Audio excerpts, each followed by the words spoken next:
Hey, bonjour, bonsoir à tous, c'est Yota et j'espère que tout va bien chez vous. Ah là là, qui ne s'est jamais tapé une bonne poire? Qui n'est jamais fan, ou pas assez entre guillemets, de la farce, de la bonne rigolade, ou de la blague de mauvais goût, ou même encore de l'humour noir, ou même encore d'autres blagues totalement ridicules que tout le monde connaît, notamment les blagues paillardes. Faudrait vraiment qu'ils arrêtent les rugbyman, hein, c'est vraiment un cliché, hein, sérieux. D'ailleurs, hier j'étais chez Alain, je me suis endormi sur le canapé complètement bourré, je me suis réveillé, il m'avait chié sur le torse. Mais ça, on peut le faire au niveau des blagues. Mais au niveau des films, on en a pour notre argent. Rien que dans le cinéma français, y a des pépites incroyables. Mais ceux-là, je me les garde pour une prochaine fois. Je ne sais pas quand, mais je me le réserve. Mais rassurez-vous, j'ai quand même dans ma petite besace pas mal de films. Que ce soit The Mask en passant par Shaun of the Dead ou Sacré Graal, vous allez découvrir avec moi les plus grands secrets et anecdotes de tournage de ces œuvres cultes qui nous ont bien fait rire. Alors mesdames, mais surtout messieurs, sortez vos plus belles blagues carambars, appelez vos beaux-frères, mais surtout j'espère que votre respiration est correcte, car elle risque de se couper. Aujourd'hui nous allons parler des plus grands films comiques que le cinéma nous a donné. C'est Yota, et bienvenue dans Filmoscopia.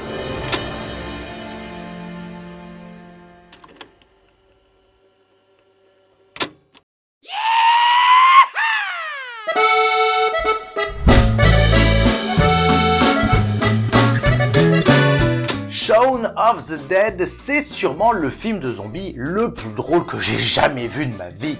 Bon, c'est pas bien compliqué, il y en a pas des masses, mais quand même. Ce film, bien que c'est une comédie, est un vibrant hommage au cinéma d'horreur, en particulier bien sûr celui de zombies. Et il a fait plein de références à ce sujet. Si on prend déjà le nom du restaurant, Full Kills Restaurant, c'est un clin d'œil au réalisateur italien de films d'horreur Lucio Fulci. Ou même d'ailleurs dans la scène où Sean et Ed regardent les news à la télé, le présentateur emploie les mêmes paroles que le reporter du film culte La Nuit des Morts Vivants de George Romero, à laquelle ce film rend bien sûr un immense hommage. Mais il n'y a pas que ces films, il y en a plein d'autres. L'Armée des Morts, 28 jours plus tard, Evil Dead, mais aussi d'autres films autres que l'horreur, comme Orange Mécanique, Star Wars ou même encore Reservoir Dogs. En parlant de La Nuit des Morts Vivants, son réalisateur, George Romero, était tellement impressionné par le long métrage qu'il a offert à Simon Pegg et Edgar Wright donc des caméos dans son film Land of the Dead, sorti en 2005. C'est beau comme victoire pour eux, vous vous rendez compte? Ils ont rendu hommage à une œuvre qu'ils adorent et participent grâce à ça à un film du réalisateur qui a réalisé ce chef-d'œuvre. Franchement, c'est pas beau comme fin quand même.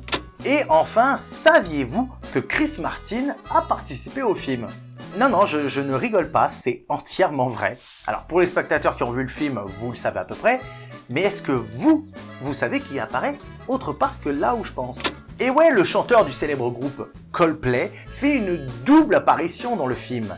D'abord donc dans son propre rôle à la fin du film, mais également dans le rôle d'un zombie passant devant une cabine téléphonique.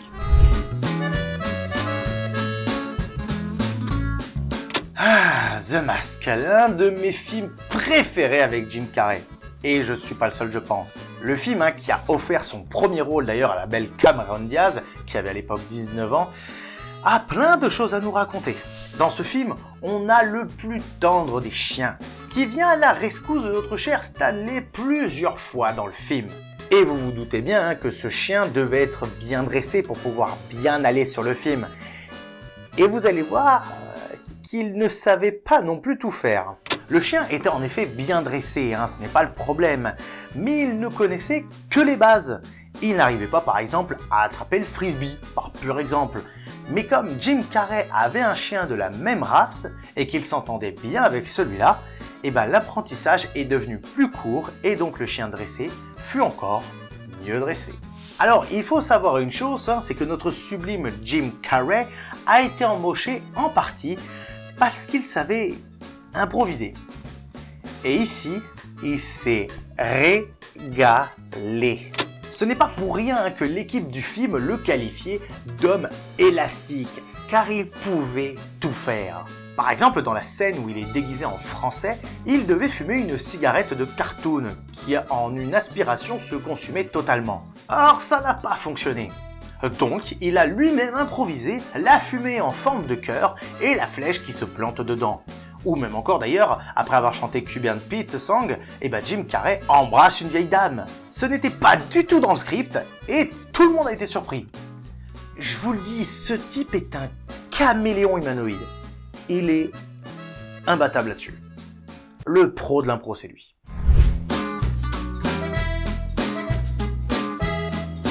Bon, je vous avais dit que je me gardais les films français pour plus tard. Mais ce film doit être dans cette vidéo.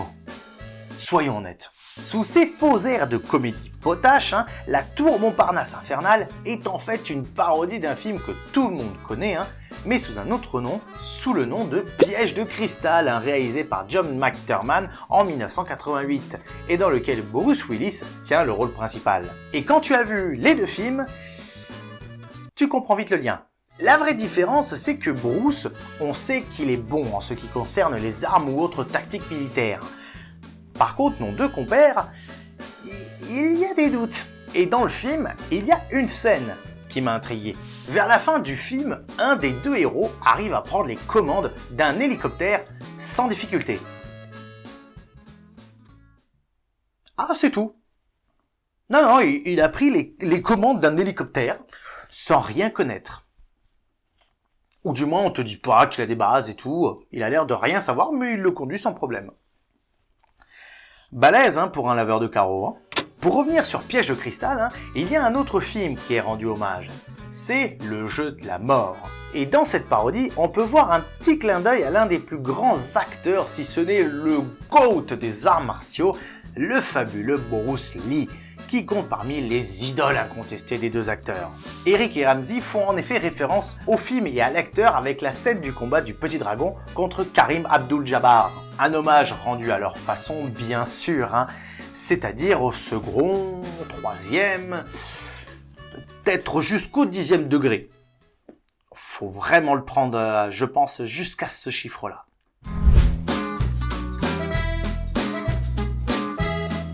Le Jude, le personnage iconique dans un film tout aussi iconique. Mais est-ce que vous savez qui ne l'a pas inventé par hasard?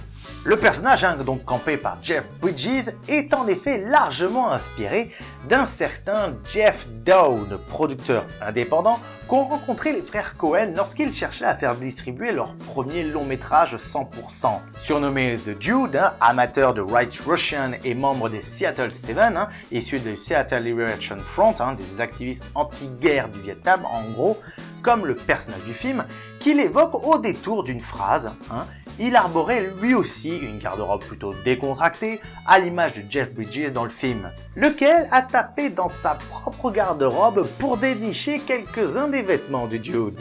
Comme quoi, il était fait pour le job. Alors attention, petite question facile et rapide. Si je vous dis que le Dude est présent dans toutes les scènes du film, est-ce que vous me croyez ou pas?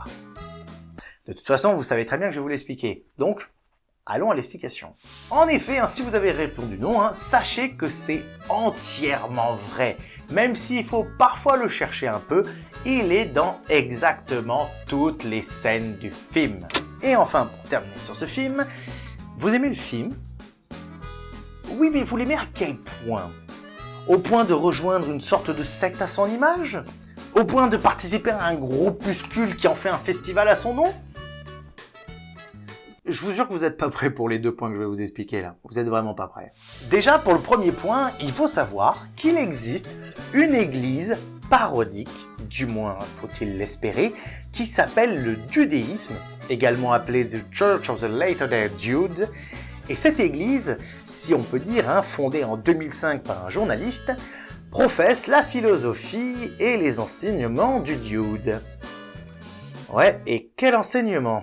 Et pour le deuxième point, tous les ans se tient le Lebowski Fest Festival, rendant hommage au film avec un tournoi de bowling, un festival du meilleur costume et une projection de The Big Lebowski. Le festival a été créé en 2002 et s'est tenu dans plusieurs grandes villes américaines comme New York, Los Angeles ou même encore Chicago. Et à noter d'ailleurs que les acteurs du film comme Jeff Bridges ou Peter Stormare sont déjà venus animer le festival, histoire de remettre un peu de Dude dans son propre événement. Et ça c'est Dude.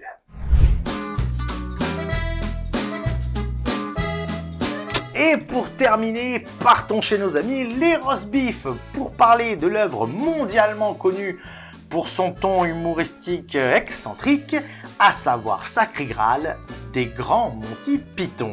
Pour ceux qui ne connaissent pas forcément l'histoire du film, je vais vous la résumer vite fait, elle parodie la fameuse légende du roi Arthur et de la quête du Saint Graal. Arthur et ses chevaliers de la table ronde partent à la recherche du Saint Graal sur ordre de Dieu. Mais leur aventure est semée d'embûches absurdes et des rencontres totalement loufoques. Des chevaliers qui disent ni un lapin tueur, un pont avec des énigmes mortelles et bien d'autres situations plus burlesques les unes que les autres. Et dans ce film, le chevalier noir que le roi Arthur affronte dans un combat aussi mémorable que débile est joué par John Cleese. Sauf qu'il s'est fait couper une jambe. Scène pour laquelle les équipes du film ont fait venir un véritable unijambiste pour la jouer. Bon, pour le reste des membres, ils n'ont pas fait venir un homme tronc malheureusement, j'aurais espéré. Mais cela aurait été peut-être encore plus drôle, je dois avouer. L'idée me paraît insensée, mais incessamment drôle. Et enfin, pour terminer sur ce film et surtout sur cette vidéo, si la fin de Sacré Graal est pour moi l'un des passages les plus débiles, mais le plus drôle du film, la version originale faisait preuve d'un humour encore plus burlesque. En effet, au lieu de ne pas trouver le Saint Graal et de se faire arrêter par la police moderne, dans le premier jet du script, Arthur et ses chevaliers trouvaient finalement l'objet tant convoité, non pas au château, mais chez Harrods, magasin londonien généraliste, hautement réputé pour les jouets. Ça aurait été, je sais pas si on peut dire largement plus drôle, mais très Monty Python, je dois l'avouer.